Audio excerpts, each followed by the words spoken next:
Welcome back to the Daily Drum on WHUR and Sirius XM Channel 141. I'm Harold Fisher. Tonight, we're talking about your money and the money of your children.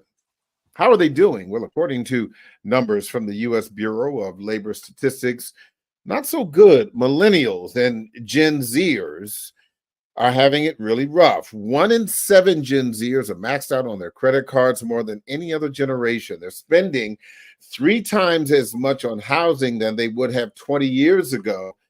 The same goes for car insurance. So what's going on here? Let's talk about it. My guests are Dr. Julianne Malveaux, economist and author, and Jessica Brown, founder of the nonprofit College Girl Foundation. Ladies, thank you so much for joining the conversation. Good to be with you, Harold, always. So let's talk a little bit about the people that we're talking about. You know, the millennials between 28 and 43 years old, the Gen Zs between ages of 12 and 27. When you hear about how tough it is out in these economic streets, Jessica, what's your story? Do you agree? Do you disagree? What do you think? I completely agree, that it is absolutely extremely challenging right now, especially being almost 35 years old. In this type of economy right now, many of my friends, we can't really plan for retirement, right? Because many of us are barely making it by. With the median rent, especially living in Washington, D.C., being about $2,400 for a studio, 1-bedroom apartment.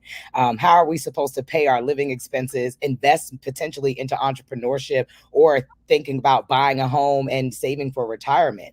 The cost of inflation continues to rise. The cost of daily living continues to be more expensive, and it's putting a lot of us in a lot of different challenges and debt. So you say you're almost 35.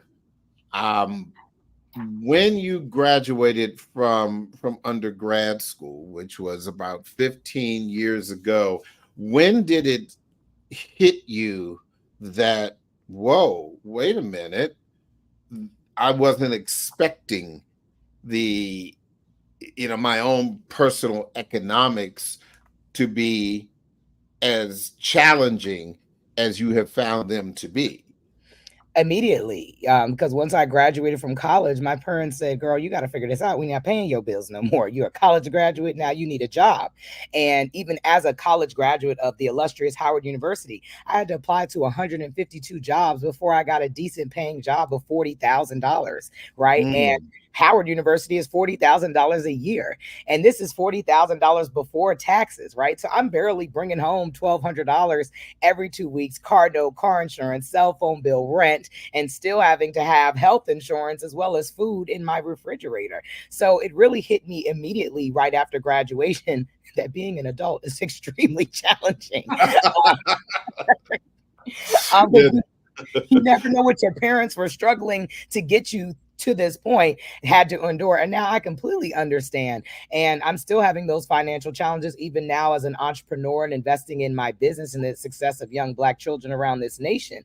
Because as an entrepreneur, you have to decide whether am I going to eat today or am I going to invest into my dream today, making sure I have business license, insurances, and all these different things. So it's not getting any easier. I'll definitely tell you that. Mm-hmm. Dr. Malveaux, you and I are, from we're about the same age, and we have some experiences. But when you look at, some of these statistics, and when you just look at the whole of what younger generations are having to go through just to make ends meet, what comes to mind? Well, certainly the issue of inflation is a huge issue for younger people. We've seen high housing costs skyrocketing. The housing market is very different, Harold. I graduated from undergrad in 74. So I'm 70. I ain't ashamed. Mm-hmm. I just say, look, some people don't get there. Exactly. But, when I graduated, my mom gave me a check for a couple grand and said, you out of here. It's like, don't come back to my house, go. And that couple grand was enough to get me through 3-4 months rent and food and look for a job. So I don't think that would happen today. That $2,000 would get you maybe a month sharing with somebody. And the housing market has changed a lot because private investors have purchased a lot of a lot of single family homes. Like, you know where I live on 14th and Q. Not a day goes by that somebody that's not knock on my door and has to cuss more white people out. If you don't see a for sale sign, guess what? My house ain't for sale. But many of these folks are buying up housing, and I know at least 2 people on my block buying up housing. They're not going to turn it into single family housing. They're going to turn it into a housing trust, which then raises the price of housing. And we've seen this with single family homes all over the country, but certainly here in DC. If you go to certain areas in DC, you can see these people just buying everything up. What does that mean for a young lady like Jessica? It means you're going to look for an apartment where 10 years ago, you might have been able to just grab a spot. Someone had a whatever. Now you can't. I mean, I'm trying to turn my basement, may or may not, into an Airbnb. And the guy who's trying to convince me to do it is telling me, you get $3,000 a month. I have $3,000 a month for that. Because it's the basement. Wow. But I don't think I can get that. Oh, anyway, the housing market has changed. There's much less private housing, a lot more corporate housing, a lot more corporations who are buying housing. So the rent thing is a primary driver at this point of inflation. When you come out of college, I've got a young person in New York. It's 5 of them living in a 1-bedroom apartment. I'm like, how do y'all manage that? Yeah, how do you do that? And she said, Doc, you don't want to know. Yeah, I don't. I'm not sure I want to know either. My goodness. But basically, somebody got the floor, somebody got the couch, somebody got the bed. One of them is a flight attendant, so she's in and out. But in any case, housing. The primary driver in my mind is housing. Food you can play with. Y'all don't need to eat no way. Little Mr. Almost 35. but food is less of to me. Food is less of a driver. You can make food choices and decisions and substitutions. No one is going to starve. But the housing piece, and then everything she listed for a new entrepreneur in terms of licenses and all of that, the inflation is pushing younger people both out of the market. And the other thing that's happening is a lot of young people that I know, and I have a lot of youngins. Some of them are taking jobs that they don't want because it pays the bills. Some of them they would rather be an activist, they would rather be an organizer, but they're working in the financial services because they're going to make 6 figures and they're going to try to pay down some debt. But see, those 6 figures are like a golden handcuff, because once you start making 6 figures, you're not going to want to make less than 6 figures. Yeah. But a lot of the younger people I'm close to are taking jobs that they really don't want, that they're good at, but that don't speak to their spirit, because basically they got to make money. Jessica, the pressure for all these younger people is we got to make money. Jessica, talk to me about that, because I'm just kind of thinking back for people of my generation, and obviously I don't speak for all of them, but the side hustle mentality was not something that when I was coming up was really talked about. I mean, you just kind of did it, but it was not. Some people did it, some people did not. When I got out of college, it was get a job in the federal government or go into the private sector. And even during the 80s, there were some inflation issues, but nothing like we're seeing now. And we did not have the kind of expenses then that your generation has. Cell phones, cable TV was free. And so talk to me about that. Well, it's like now you can't just have one job, right? You have to have a main job and a side hustle, right? In order to get by, in order to pay your bills. Like just yesterday, I went to the grocery store. I think I had 18 items, eggs, bread, sandwich meat, literally not much because I don't cook, right? It was $110. It was $110 for the basic necessities, right? That I've just spent $100 on. That's barely going to get me by a week or two.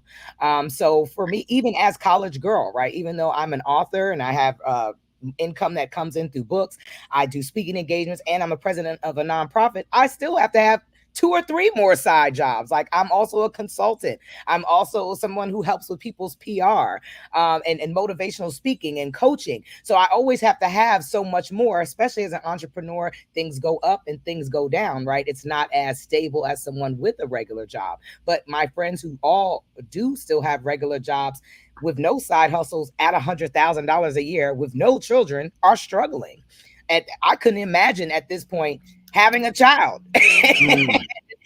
and I'm 35, right? I'm only a couple years away from figuring out if I'm going to have a kid or not. But those are major financial decisions that we have to make now because the price of inflation is so high. If I'm in a 1-bedroom apartment at $2,400 and I have a kid, I have to have a 2-bedroom apartment. What does that look like? $3,200 a month. And that's just for rent. That's not utilities. That's not cable. That's not anything else. So honestly, at this point in 2024, everybody has to have some form of a side hustle in order to make ends meet. Additionally, education, the cost of education continues to rise. If you go to Georgetown undergrad, that's $90,000 a year. By the time you look up, that's over $300,000, $400,000, right? That you may have not had enough money to pay on your own. So of course you have all these astronomical student loans. So how am I supposed to live? That's why so many people are grown and still back at home because they cannot afford it. Yeah, that's the thing. But Dr. Malveaux, what part do you believe that geography may play in this equation? For example, if you graduate from Howard University with an engineering degree, let's assume that you get a job straight out of school. And if you're making $70,000 or $80,000 as, let's say, a mechanical engineer or what have you, that $80,000 is going to go. It's not going to go as far in the DMV as it might go in Dallas, as it might go in Atlanta. So, is it location issue? Yeah, geography has a lot to do with it. Most young people want to be in bustling urban areas. They want to be in DC. They want to be in New York. Dallas ain't that cheap, so Dallas is not the best example. But I'll tell you what, as an example, you mentioned mechanical engineers. If you want to go to Rockford, Illinois, as an example, just because I know a young man who just moved there, that 80 grand is going to go a whole lot further than it'll go here in the DMV. So geography does make a huge difference. And it's challenging because, as I said, young people want to be in urban areas and bustling urban areas. If they went to Howard, they want to stay in DC because they love DC. You know, San Francisco, don't even get me started. I'm a native San Franciscan. And, you know, I could not buy the house that I have right now. I could convert that thing into a 1-bedroom, maybe 2 in San Francisco, just based on what the prices are there. So geography matters. And a lot of young people make this strategic decision to move somewhere that's less than desirable so that they can stack up, save up to get to a place that's more desirable. Or they go to companies that perhaps have a transfer policy. You graduate, you go, yay, and then you put in, I want to get to B. So hold that point, Dr. Malveaux. I've got to take a really quick break, but I want you to continue your point on the other side. Don't forget, you can hear this in every edition of the Daily Drum Insight segment via podcast on WHUR.com. The Daily Drum will continue on Sirius XM channel 141. The original Quiet Storm with John Mons is next. I'm Harold Fisher. We'll be back in just a few seconds. Welcome back to the Daily Drum on Sirius XM channel 141.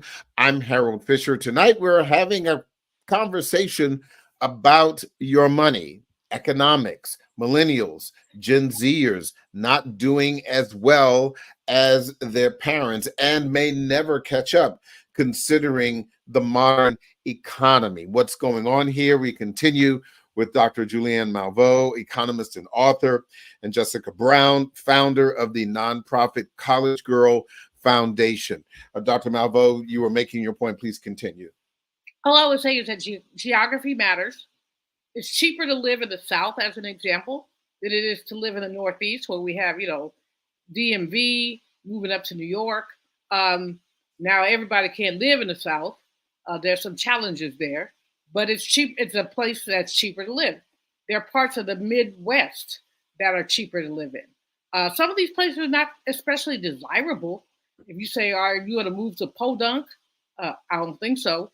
But basically, again, folks have to, here's the biggest challenge, Harold, is that we always want the next generation to look better, do better than the previous generation.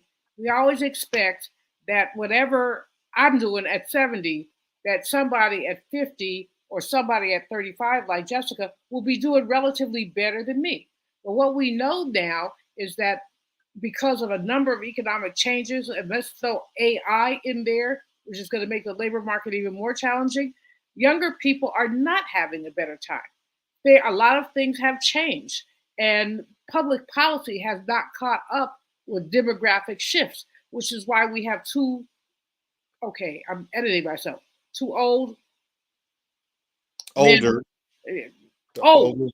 old, they 80, old.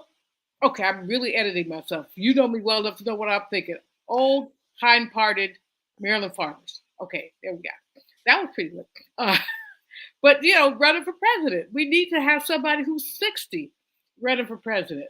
We need to have someone who has some. I love Biden. I'm going to vote for Biden. Biden, ride or die, because the orange man can't be in there, because the orange man is in there. We all going to be in trouble. I'm going to sell my house and move to Ghana. But having said that, generationally, the so-called greatest generation and the boomers have not necessarily been generous in leadership training. We haven't been generous. I used to tell people all the time, don't go anywhere without bringing someone with you who's younger than you. Anywhere, whether it's a dinner, a luncheon, a meeting, just because they may not all turn out right. I can witness that. But at least we expose them. And so things have changed a lot in this new world of multimedia. Everybody got to have their own little channel and all that. Don't get me started. But everybody wants to be their own star. Yeah. And that means they're cutting out a lot of mentorship opportunities. Jessica, when I said I was tired of the 35s, it's what I'm tired of is y'all think y'all know everything. And when I try to help a sister, I already know what I'm doing. I'm like, okay, let me just sit here and watch you crash and burn. Well, let me ask Jessica about the money mentality of your peers, Jessica, because as Dr. Malveaux just said, when you're looking at your peers on social media or what have you, and we can even talk about those who are 15 years younger than you, 16 or 17 years younger than you. When you're talking, we saw what happened with the prom season posts, where high school aged children, their parents are spending tons of money, and we could have a whole show about that, about this special day, renting high-end cars, Bentleys, and gowns, and spending thousands and thousands of dollars. Okay, let's just throw out whether that is right or wrong. But from your perspective, Jessica, do you believe that moving forward out of your teens and 20s and into your 30s, that your generation has gotten the wrong financial message? Well, yeah, and I also believe many of that comes back to parenting. Right? Like, I'm 34. My dad died 2 years ago, but he was 80 when he died. So I had older parents growing up. So I grew up a lot differently than some of my friends who had younger parents. So, there were different values and things instilled in me that some of my friends still don't have because their parents were kids growing up, and kids raising kids is how we got here, right? So with the whole prom thing, right? There's clearly something that some of these parents have lacked growing up, to where as though they feel as though that this is the need, right? And with me teaching kids, for instance, I can't tell my kids to dress appropriately when your mama ain't dressed appropriately. Hello. Because at the end of the day, it's her rule over mine, right? So again, all of this goes back to parenting. So what are you showing your children? Because at the end of the day, if you spend all that money on the prom, they first semester bill in college better be paid in full, which 9 times out of 10, I'm sure it ain't paid in full. So again, it comes back to priorities, right? It comes back to this whole social media thing is instilling into your kids that you're beautiful, your own affirmations. You don't have to follow anyone else's journey, and you don't know what people sacrifice personally to get to where they want to be professionally. So I also think there has to be a level of integrity and accountability when we're talking about finances and we're talking about this conversation and the trajectory of our youth, because at the end of the day, it all falls back on the parents. And Harold, this should just share something. I wrote a piece about 5 years ago of basically dissing kindergarten graduations, because I mean, well, you know me, I diss anything, but basically, I'm like, a kindergarten graduation. So what happens when they graduate from middle school, when they graduate from high school or college? If you're going to have the whole cap and gown and all that nonsense, a woman actually tracked me down and called me to tell me that her son did not have a high school graduation because he was shot. And she said, I believe in celebrating my babies whenever and however I can. I mean, she went hard on me because I mean, she don't have any children. I'm like, well, whatever. I don't. I'm greedy. I'm not trying to save my money for those youngins to get my money. When my nephew came to my house one day and said, Aunt Julianne, how much you think that painting is worth? I said, you, my brother, will never know. But basically, but what this lady was saying really speaks to something that Cornel West talks about in terms of nihilism, about the fact that so many of our people don't see future. Because if they saw future, they would save future. They wouldn't put out. This lady said she spent $7,000 on a kindergarten graduation, and I'm sitting there. I didn't say what I was thinking, but I'm like, but then she said the boy had been shot, and she was just happy that she had an opportunity to celebrate him. So I don't know if how many of our people are fatalists. I think that many of us are, and fatalists are people who don't think about the future, who don't care about the future, who don't save for the future. Well, one of the things that kind of brought this conversation home for me, my daughter turned 26 this past Saturday. Yes, you both met my little Maya. Well, she's a whole grown woman. With a job and a car and responsibilities. But she is living with her grandmother because it's near her job.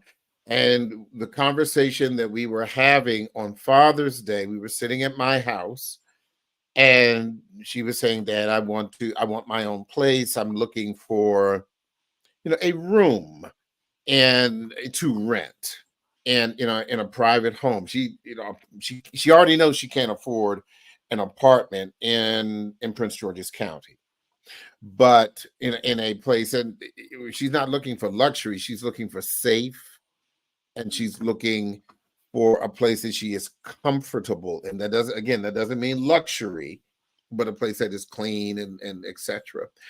And as we're sitting and going through Facebook Marketplace and looking at all of these places, the thing that was really shocking to me is that people are asking for $1,100, $1,200, $1,300 for a room with a bathroom and a shared kitchen. A shared kitchen. and we're talking about a little space for a young person who does not have a lot.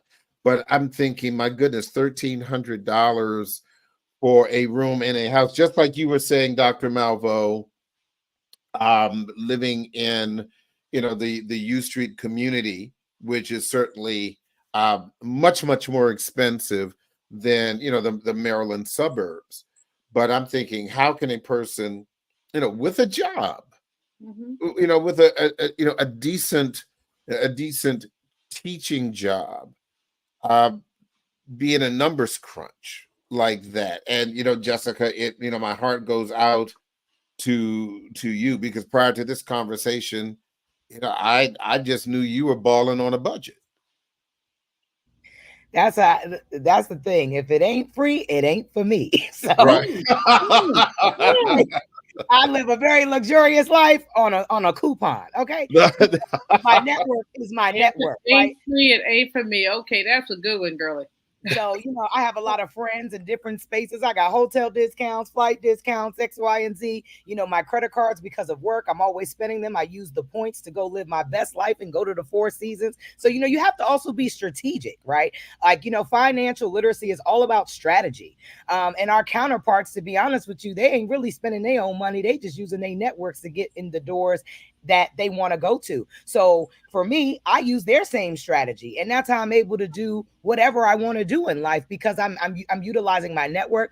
I'm reading up on American Express. I'm reading up every time you go to a hotel like a Marriott, you open up an account, you gain points. Next thing you know, boom, I'm going to Jamaica for 5 days for free because of all the points that I've gained. So a lot of that is also doing the research, and we're not doing the proper research nowadays. We've got to stop scrolling on Instagram and start doing more research that is going to impact our future positively, right? And that research means understanding what credit cards is, understanding how to budget, understanding how to invest, understanding that if you make under $70,000 in Washington, D.C., there are so many tax credit programs out here, like for your daughter, where she can get an apartment at $1,200, $1,300 a month, as that is the agreement that developers have with the city in order to build some of these new places. However, we have to do that research. And until we do that research, we will not be able to have these opportunities, continue to be in debt, and continue to be financially challenged.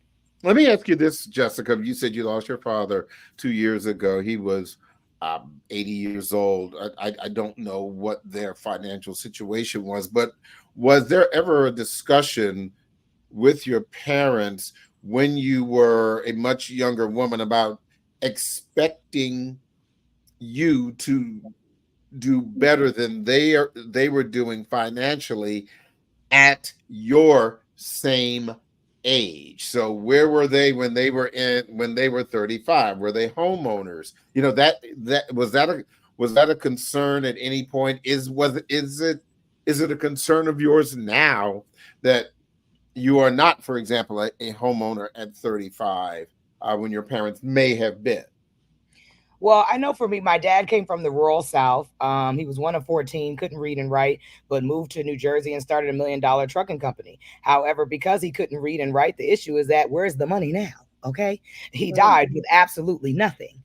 He died with no insurance, right? How do you become this millionaire, first real Black millionaire in a trucking construction space in our counterpart area, right? And you're number one and you died with absolutely nothing. Somebody took his stuff, and you need to research that, because there's so many cases like that of brothers and sisters who did not leave the proper paperwork for whatever reason. Either they couldn't read or write, or let me tell you just what. No, let her finish her point. Go ahead, Jessica, please. So I mean, and the biggest thing for him was, of course, he was the first in his family to ever make any type of money. So, nobody was able to teach him anything if he was born in 1942.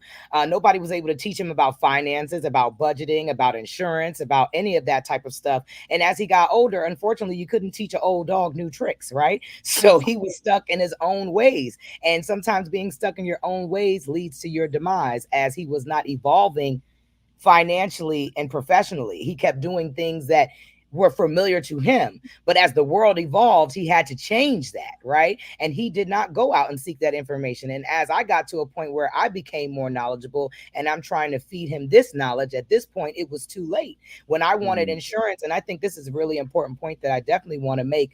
If anybody out there has older parents, right? My dad was 80 and I'm 35. When it was time for me to be in a better financial position to try to get insurance on my father, they wanted to charge me $150,000 a year for insurance on my father. And so, you know, insurance companies base everything off age. So if you don't get a policy on your parents by the time they're 50 or 60, don't let them strike 70 or 75 or 80. The insurance companies are going to charge you an astronomical amount that you'll never be able to pay. So I also want to deliver that point as well, because I didn't know that. I thought, hey, when I get older, if I need to get insurance on my parents, I can. But come to find out, it's unattainable. Very challenging. Dr. Malvo? Well, I would tell you to go find whoever your dad had to have had a lawyer or somebody. Go find them, because basically somebody ripped your daddy off. There's a horrible case. You know, Harold knows I do this research. I'm working on a book called The Lynching Culture, The Wealth Gap and Reparations. And I keep coming on these cases that, like, one day I was crying in the Library of Congress. I was just in the stacks. I read this story and I'm like, because some of the stories are so horrible. But there was this brother named Isidore, I forget his last name. He was in Arkansas. They said he was one of the richest Black men in Arkansas, farming over 1,000 acres. He had sharecroppers on his land. They found him one day chained to a tree and lit on fire. Again, economic envy. But the bottom line is his people have never been, the county clerk lost the deed to the land. There's no record of the deed to the land. So some white people came and took the land. He was found with his shotgun, no money. His widow said he left the house with a bunch of money because he's going to pay his workers, no money. Again, economic envy. I'm not saying that that's what happened with your dad, but I'm saying there are a lot of people who have a lot of money and it disappears when other people who are melanin deficient decide that they want what they had. If your dad was a very successful trucker, look at who his competitors were and what they got out the deal. Because trust and believe, if he had a successful business, he did some. He may not have been literate, but he dotted some of the I's and crossed some of the T's. Not all of them, maybe, but some of them. So you need to find that out. I mean, seriously. That's yet another case that makes me mad, Harold. Makes me mad. You don't want no mad Malvo up in here today. But well, you know, and I think when you talk about,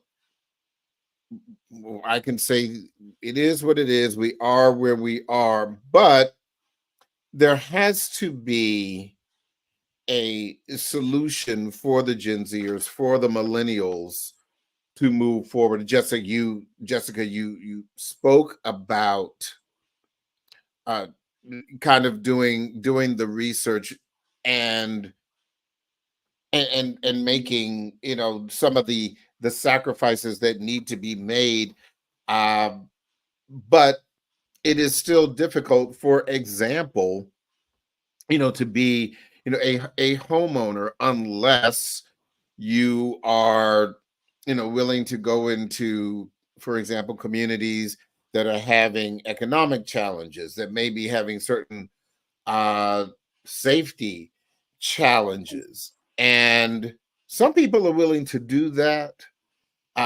This is not a judgment, but some people, they may not want a mansion on a hill, but they may not want to live in communities where they feel unsafe in order to be owners.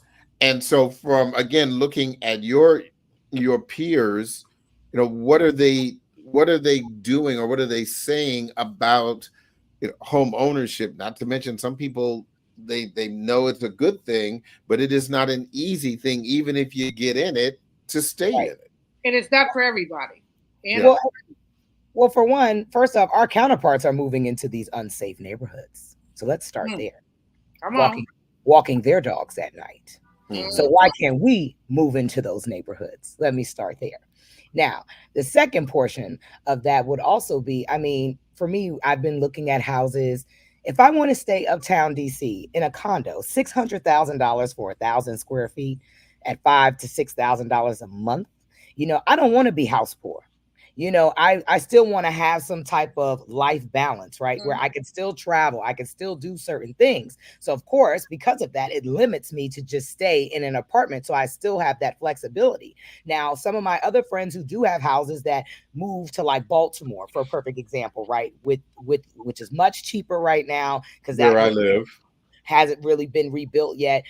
They're facing challenges such as, okay, as soon as they moved in, I guess their inspector didn't do a great job. Their roof caved in. Now she had to have $10,000 to fix the roof. Do you have $10,000 to $20,000 in a savings account to fix your roof when maybe that needed to go to something else that you really needed? So I think home ownership, one, you have to take a step back and really analyze your finances. How much are you really bringing in a month? How much are you really able to devote? Do you have an emergency fund, not just for your home, but for yourself? Because there's things are here today and gone tomorrow. You can be making six figures today and tomorrow you get laid off, right? That's just the corporate space. How do you still plan to maintain without falling behind, getting delinquent, and having your house in foreclosure? So I think what we need to begin to do is more research on home ownership. Like I remember when I did Reverend Jesse Jackson Money Matters tour all across the country. How many Black folks came out to that to get free money management resources? We barely could fill a quarter of the room. So I think a lot of us need to begin to find the research that's going to help change our trajectory for generations to come, so that this way we can build economic stability and generational wealth. And if you're not ready to buy a home yet, that's okay. I'm 35. I know when my mom was 35, she had a beautiful ranch style home with a nice backyard, but that was then and this is now. And I can't afford that upkeep. I can't afford the maintenance on a lawn and everything else right now, and still be an entrepreneur and still want to travel and live my best life. So I think you really have to narrow down and figure out what is important to you in your life. And once you begin to narrow down what's important to you in your life, do the research to support those things. Dr. Malveaux, is it now just aspirational to expect Gen Zers, millennials to achieve what their parents have achieved? Is that a pipe dream? Well, things have certainly changed, and we know they've changed. And what we do know is that for a long time in this United States, the next generation always did better than the prior generation. That was almost just like, it was just like almost law that you knew that the next generation was going to do better. But a number of things have changed in the past 50 years to make that very difficult. So a couple things, based on a couple things that Jessica has said, but also just based on my knowledge, everybody does not have to own a home.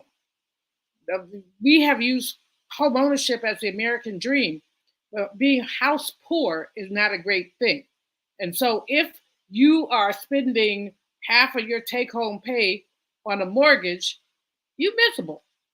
I mean, basically, you're miserable. You're sitting there counting pennies. But number two, there are creative things that you can do to get into the housing market. As an example, I just worked with 3 young people. So they bought a triplex, and each one of them has a floor. And it was very complicated. They had to get a lawyer to set it all up. So if somebody, whatever, dies or whatever, it will revert. But basically, with about maybe 30 grand each, they have a house. They have a piece of a house. And they got it all done. So each floor has its own bathroom and little kitchen, and they have a shared living space. And it was, like I said, it was a lot of work. But they all decided that they didn't want to rent anymore. And so they figured out, they talked to me because they heard me somewhere. And I turned them on to a couple lawyers and stuff like that. So imagination, use your imagination. I wrote something years ago about that being a solution for single moms.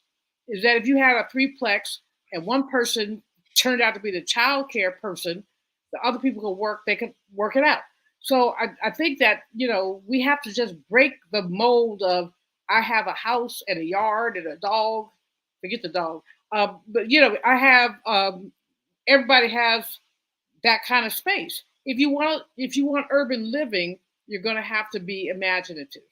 And Yeah. some young people are imaginative. And then the third thing, Harold, is that always, always, always stack your money when you can. In other words, you can travel like Jessica, you can do whatever you do, but make sure that you do have some kind of emergency fund. And what I'm finding with a lot, I went to a place, a club, I won't mention them. I took my godchild there. It was not cheap for the two of us. It came to about $400, and the food wasn't that good. That's not the whole story. The whole story is these four little sisters who were scrambling to pay their check. They all looked like they were 25. And when their check came, well, you know what? The price sitting right there on the menu. So this was not new information. But apparently, what was new information? They ain't had no money. And they got the check paid, but it was interesting because it's like, did you guys not just do the research before you chose to come in here? How did they pay the check? I mean, there was like credit cards and cash. And I was going to say nobody's washing dishes these days. So no, but it was funny to watch them. They're like, okay, you owe me. You I'm gonna pay yours, but you got to owe me. And I'm sitting there saying, this is like a soap opera. Here's the thing: if you can't afford it, go someplace else. But I think a lot of younger people, for any number of reasons, if they just graduated, they missed their high school graduation. They're in the mood to treat themselves, and their parents have also treated them a little too much without sharing. Too many folks do not share economic information with their parents, with their children rather. So you don't know. I mean, when my mom passed 3 years ago, she told us up front what was happening. And she said, if anybody has a problem with it, that's called your problem.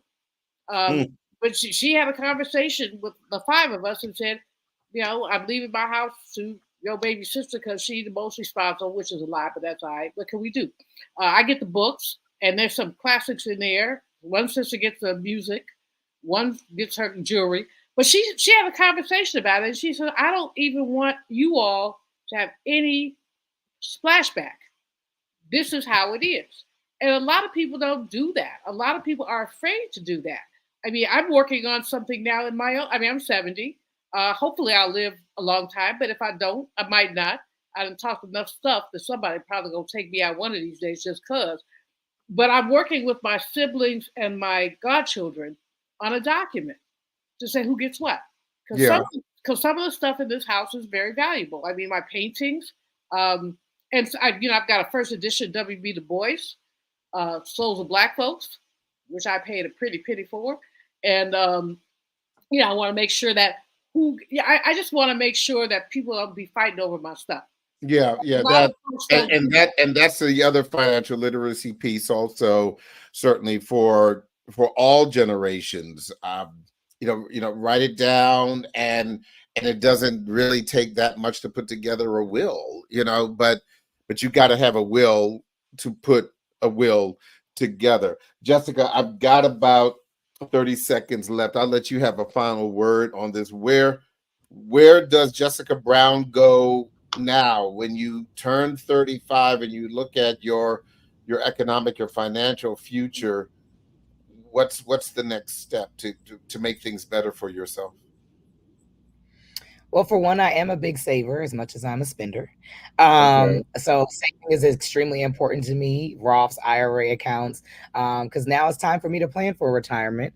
And it's also, even though I'm 35, I could be here today, gone tomorrow. It's also time for me to have a will. I may not have all these W.E.B. Du Bois and good paintings that Dr. Malvo going to leave me and Harold, but I do have a couple valuable things and a little change that I've saved up. So I also need to plan for that as well. So that's my next step, is saving for retirement and making sure I build my business and keep giving back to Black kids so that they can live their dreams too. Hey, I love that. Ladies, thank you so very, very much. I really appreciate your insight and always, Dr. Malvo, your passion. Thank you both so very, very much. And Jessica, I think you'll do just fine. I believe she will, even though she's 35. Hey. Yes, right. Thank you both. I always enjoy being with you, Harold, and I'm happy to meet my soror. There you go. That is the Daily Drum for this Tuesday, June 25th, I'm Harold Fisher. Good night.